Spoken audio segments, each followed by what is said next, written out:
یہ کہہ دینا کہ باب تشیع کوئی نہیں، ایک لفظ آپ نے یہاں پر استعمال میں نے تو اس کا ریپیٹ کیا. جی جو بھی ہے، وہ جس نے بھی کیا ہے، اگر وہ ایک بندے سے کسی نے کہا یار میں مشہور ہونا چاہتا ہوں، اس نے کہا کعبہ شریف کے اندر جا کے ادھر باہر حرم میں گندگی ڈال دے تو مشہور ہو جائے گا. بات یہ ہے کہ اب یہاں پر عالم اسلام کی اتنی قداور شخصیات موجود ہیں پاکستان کے اندر کہ جناب ان ادھر تک پہنچنے کے لیے نا مزید 100 سال محنت کرنی پڑے گی تو پھر کوئی پہنچے گا. اب راستہ یہ کی تھا کہ ایک آدھا ادھر کو ہٹ کرو، آدھا ادھر کو ہٹ کرو، آدھا ادھر کو ہٹ کرو، اور زبان بدتمیزی سے یہ کہہ دو جی کہ باب شیع کوئی نہیں. حالانکہ بندہ یہ دیکھے کہ جن بابوں پر تم ہٹ کر رہے ہو، بخاری مسلم ترمذی ابن ماجہ پڑھ کے، تو یہ بخاری کون؟ یہ بھی تو بابا ہے. ترمذی کون؟ یہ بھی تو بابا ہے. تو یہ بخاری کون؟ یہ بھی تو بابا ہے. ترمذی کون؟ یہ بھی تو بابا ہے. تو یہ بخاری کون؟ یہ بھی تو بابا ہے. ترمذی کون؟ یہ بھی تو بابا ہے. کہتے ہیں جی وہ بخاری مسلم بھی تو بابا ہے نا. تو جب انجینئر کہتا ہے باب تشیع کوئی نہیں، تو اصل میں بات سٹارٹ اسی سے ہوئی تھی کہ باب تشیع کوئی نہیں. وہ سید بلال قطب صاحب نے کہہ دیا نا کہ باب تشیع کوئی نہیں، تو وہ تو آپ پتہ ہے ان کو پھر فوراً آگ لگ گئی. ان کا یہ تو میں نے پہلے بھی عرض کی تھی کہ اردو کی ڈکشنری میں یہ سمجھ لیں یہ اب ایڈ ہو چکا باب تشیع کوئی نہیں. ہاں یہ اب نہیں نکل سکتا. تو اس کے جواب میں انہوں نے کہا بخاری مسلم بھی تو بابا تھے. دیکھیں میں آپ کو اکثر کہتا ہوں جس طرح بنو امیہ اپنے آپ کو حضرت عثمان غنی رضی اللہ تعالیٰ عنہ اور حضرت عمر بن عبد العزیز رحمہ اللہ تعالیٰ کے پیچھے چھپاتی ہے نا تاکہ ہمارے کرتوت چھپ جائیں ان دو بڑی پرسنالٹیز جن کا ہم بھی احترام کرتے ہیں، اس طرح یہ لوگ امام بخاری امام مسلم کو خود سے ہی بابا کہتے ہیں اور پھر کہتے ہیں جی کتابیں بھی تو بابوں نے لکھی تھی نا. اور سرکار ہم تو تمہارے بابوں کی بات کر رہے ہیں. چشتی رسول اللہ بابا، لوائی اعظم من لوائی محمد والا بابا، صاحب اور سکر کے کانٹیکسٹ میں انبیاء کی توہین کرنے والے بابے، ان کو بابا کیوں کہہ رہے ہو؟ یہ اگر بابے ہوتے تو ان کی کتابیں ہم نے یہاں رکھی ہوتی. ان بابوں کو ہم بھی مانتے ہیں. ہم ان بابوں کو مانتے ہیں جو کتابوں کو مانتے ہیں. جو اپنے نبی کے غدار ہیں ان بابوں کو نہیں مانتے. ان کے پیچھے کیوں چھپ رہے ہو؟ مجھے بتائیں کیا ابو لہب کو رسول اللہ کے پیچھے چھپایا جا سکتا ہے ہاشمی کہہ کے؟ نہیں. اسی طریقے سے بنو امیہ کو حضرت عثمان اور حضرت عمر بن عبد العزیز رضی اللہ عنہما وعلیہم السلام کے پیچھے نہیں چھپا سکتے.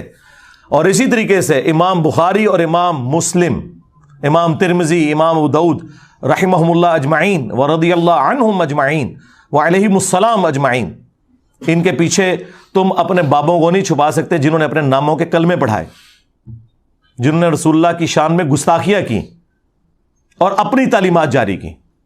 کو بات کرنے والی کرو تو یہ جی وہ بخاری مسلم انہوں نے پڑھی نہیں ہے، نام لے رہے ہیں. دیکھیں یہ اللہ تعالیٰ ہی ان کی منجی ٹھکواتا ہے نا. اچھا یہ لوگ پوچھیں منجی ٹھکوانا کیا ہے؟ بھائی اگلے زمانوں میں آپ کو پتہ ہے وہ چارپائی ہوا کرتی تھی، بعض اوقات اس کی چولیں جب ڈھیلی ہو جائے نا تو اس میں چھوٹے چھوٹے لکڑی کے سپیسرز ڈالے جاتے تھے تاکہ وہ چوں چوں کرنا بند کر دے. اے مولویاں دی بابیاں دی چوں چوں میں بند کیتی ہے. یہ کوئی نٹوریس محاورہ نہیں ہے، نہ کوئی یہ کوئی سیکس کے اوپر مبنی بات ہے اور نہ یہ کوئی دھمکی امیز بات ہے منجی ٹھوکنا. تو وہ کہتے تھے کہ اس کی منجی ٹھک گئی ہے، اب یہ چوں چوں کی آواز بند ہو جائے گی. ہاں تو یہ ان کی منجی میں نے ٹھوکی اللہ کے فضل سے. جب انہوں نے اس قسم کی حرکتیں کی ان کی منجی میں نہیں ٹھوکنی تھی. اور جب یہ بخاری مسلم پڑھیں گے تو خود بخود ان کی منجی ٹھکے گی کہ نام لے رہے ہیں بخاری مسلم کے، اور دیکھیں خود بخود یہ مجھے ہتھیار دے رہے ہیں. میں بخاری مسلم سے ہی بتاتا ہوں کہ بخاری مسلم کا کیا موقف ہے جو یہ بیان کر رہے ہیں، کیونکہ اس میں حنیف قریشی صاحب نے کہا کہ بخاری مسلم بھی تو بابا تھے اور لوگ ان کے مزار کی مٹی لے کے جایا کرتے تھے تبرک کے طور پہ. یہ بخاری مسلم نے خود لکھا ہے کہ ہمارے مزاروں کی مٹی لے کے جاؤ. دیکھو کیسے بیوقوف لوگ ہیں، اندازہ کرو. بخاری مسلم تو وہ کہہ کے گئے جو اس میں لکھا ہوا ہے. بخاری مسلم تو مزاروں کو ہی نہیں مانتے. مسلم شریف میں حدیث ہے، نبی علیہ السلام نے فرمایا میں تمہیں منع کرتا ہوں قبروں کو پکا کرنے سے، قبروں پر بیٹھنے سے، خواہ مجاور بن کے بیٹھنا ہو یا ڈائریکٹ بیٹھنا ہو، اور قبروں پر عمارت بنانے سے. بخاری مسلم تو خلاف ہے. یہ تو بعد کے حکمرانوں نے ان کے مزار بنائے ہیں. مجھے بتائیں اگر آج 2.25 ارب کرسچنز نے جیزس کرائسٹ کے بارے میں ڈیوینٹی کلیم کر دی تو عیسیٰ ابن مریم کا کیا قصور؟ وہ تو وجیہن فی الدنیا والآخرہ ومن المقربین، وہ دنیا اور آخرت میں اللہ کے حضور وجاہت والے ہیں اور قریبی لوگوں میں. تو مجھے بتائیں امام بخاری امام مسلم کا اگر مزار بنا ہوا ہے تو اس میں ان کا کیا قصور؟ کیا خود بنا کے وہ دفن ہونے سے پہلے اپنا مزار بنا کے اور اس میں وہ علم حدیث دے کے کہہ رہے تھے کہ ہمیں یہاں دفنانا ہے؟ دیکھیں ان لوگوں کے اندر کامن سینس بھی نہیں ہے. بخاری مسلم تو یہ لکھ کے گئے ہیں کہ جب نبی الاسلام کی وفات کا وقت قریب آیا تو یہ حدیث بخاری مسلم دونوں میں ہے. اما عائشہ کہتی ہیں نبی الاسلام اپنی تکلیف کی وجہ سے اپنے چہرہ مبارک سے بار بار چادر ہٹاتے تھے اور کہتے تھے لعن اللہ الیہود والنصارى اتخذوا قبور انبیاء مساجدہ، اللہ کی لعنت ہو یہود و نصارہ پر جنہوں نے اپنے نبیوں کی قبروں کو سجدہ گاہ بنا لیا تھا. اور اما عائشہ ساتھ کہتی ہیں کہ اگر ہمیں یہ ڈر نہ ہوتا کہ لوگ رسول اللہ کی قبر پہ سجدے شروع کر دیں گے تو ہم نبی الاسلام کی قبر مبارک کو زیارت کے لیے اوپن چھوڑ دیتے ہیں. ہمیں خطرہ تھا کہ نبی الاسلام ہمیں ڈرا رہے ہیں. اچھا اما عائشہ کو خطرہ تھا اور یہ کہتے ہیں جی شرک ختم ہو چکے ہیں. وہ تو میں طبیعت صاف کی تھی، پوری ویڈیو ہے میری، مجھے تم سے شرک کا خوف نہیں. جو انہوں نے دھوکے دیے ہیں وہ آج ٹاپک نہیں، ورنہ 1 گھنٹہ اور لگ جائے گا. بخاری مسلم تو یہ بتا کے گئے،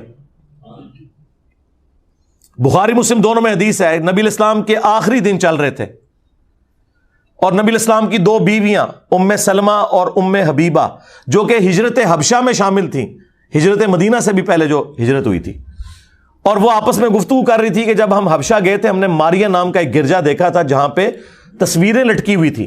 تو نبی الاسلام اس تکلیف میں بھی اٹھے اور کہا یہی تو ان کی خرابی تھی، جب ان کا کوئی نبی یا نیک بندہ فوت ہو جاتا تھا اس کی قبر کے اوپر پہلے مسجد بناتے تھے، پھر وہاں اس کی تصویریں لٹکا دیتے تھے اور پھر وہاں پہ سجدے شروع کر دیتے تھے. اور یہ قیامت کے دن اللہ کے حضور سب سے بدترین مخلوق ہوں گے. جی ہاں، اور یہ نہ سمجھیے گا کہ یہ اگلی امتوں کے بارے میں. بخاری مسلم دونوں میں حدیث ہے کہ میری امت میں بھی وہی خرابیاں پیدا ہوں گی، تم بھی اگلے لوگوں کے پیچھے چل پڑو گے قدم با قدم بالشت بر بالشت، حتیٰ کہ اگلے لوگوں میں سے کوئی گوہ کے سوراخ میں داخل ہوا تم بھی یہی کام کرو گے. صحابہ نے پوچھا یہ اگلے لوگوں سے مراد کیا یہود و نصارہ ہیں؟ آپ نے فرمایا اگر یہود و نصارہ مراد نہیں تو اور کون سے لوگ مراد ہیں؟ اچھا یہ حدیثیں بتاتے ہیں نا تو یہ لوگ کہتے ہیں وہ جی یہ یہود و نصارہ کا فیشن آ جائے گا، دیکھیں نا لوگ یہ پینٹ شرٹ پہن کے پھر رہے ہیں. اس پہ ہم نے کہا تھا نا، پرانیاں گلاں، پرانے بہانے، پرانے بابے، اب باباؤں کے بابا آ گئے ہیں.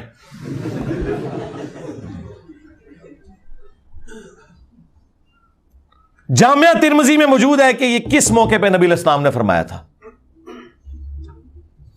اور یہ حدیث مشکات کے اندر بھی موجود ہے کہ نبی الاسلام غزوہ حنین کے موقع پر ایک جگہ سے گزرے، وہاں ایک درخت تھا جسے ذات انوات کہا جاتا تھا. مشرکین عرب اپنا اسلحہ اس پہ تھوڑی دیر کے لیے لٹکاتے تھے اور یہ عقیدہ رکھتے تھے کہ جو اپنی تلوار یہاں لٹکائے وہ جنگ میں جیت جائے گا. تو صحابہ کرام نے کہا یا رسول اللہ آپ بھی ہمارے لیے کوئی اس طرح کا درخت مقرر کر دیں تاکہ ہم بھی اس سے برکت حاصل کریں. اب مجھے بتائیں درخت سے برکت حاصل کرنا، اس میں کوئی درخت کو سجدہ کرنا شامل نہیں، کوئی شرک نہیں ہے. یہ بھی کہتے ہیں جسٹ نسبت ہی ہے نا جی، لیکن نبی الاسلام نے اسے شرک کے ساتھ تعبیر کر دیا. آپ نے فرمایا سبحان اللہ، یعنی غلطیوں سے تو صرف اللہ پاک ہے. آج تم نے مجھ سے وہی ڈیمانڈ کر دی جو موسیٰ علیہ السلام کے اصحاب نے کی تھی. او اے صحابہ دی تو نہیں ہو رہی ہو ہاتھ ویکھیو، موسیٰ علیہ السلام نے صحابہ نے کیتا تو میرے کھاتے نہ پانا، نہ حضور دے صحابہ نے کیتا تو میرے کھاتے چ پانا. انسان تھے، ظاہر ہے پیغمبر تو نہیں تھے، غلطی تو کر سکتے تھے. اب آپ کو بتایا گیا صحابہ معصوم ہیں تو میں کیا کروں؟ اور آپ نے سورۃ الاعراف کی آیت نمبر 138 تلاوت کی کہ جب وہ ایک سمندری جھیل کو پار کر کے آگے آئے تو انہوں نے دیکھا کچھ لوگ بتوں پر اعتکاف کیے ہوئے بیٹھے ہیں. تو انہوں نے کہا ہمارے لیے بھی ایک اللہ کا بت مقرر کر دیں، ہم اس پہ دھیان کر کے بیٹھیں. اور یہی ہوا، جب وہ گئے کوہ طور پہ انہوں نے اپنا چاپ پورا بھی کر لیا، وہ بچڑے کو بت کی شکل میں بنا کے کام پا دیتا. ایک دن میں 70,000 صحابہ حضرت موسیٰ علیہ السلام کے مرتد ہو گئے اور پھر وہ قتل ہوئے. تو نبی علیہ السلام نے کہا تم نے بھی وہی بات کی جو صحابہ موسیٰ نے کی تھی. پھر آپ نے فرمایا تم بھی اگلے لوگوں کے پیچھے چل پڑو گے قدم با قدم بالشت بر بالشت. وہی حدیث بخاری مسلم کی. تو نبی علیہ السلام نے یہ عقیدوں کے بارے میں فرمایا تھا کہ ان لوگوں کے عقیدوں کی خرابیاں تمہارے اندر بھی آئیں گی، اور وہ ہم دیکھ رہے ہیں تھوک کے حساب سے، اللہ کے فضل سے یا اللہ کے غضب سے کہہ لیں. باقی مزارات، گنبد خضرا، اس پہ الگ سے میری ویڈیوز ریکارڈڈ ہیں، وہ ٹاپک اور طرف چل پڑے گا.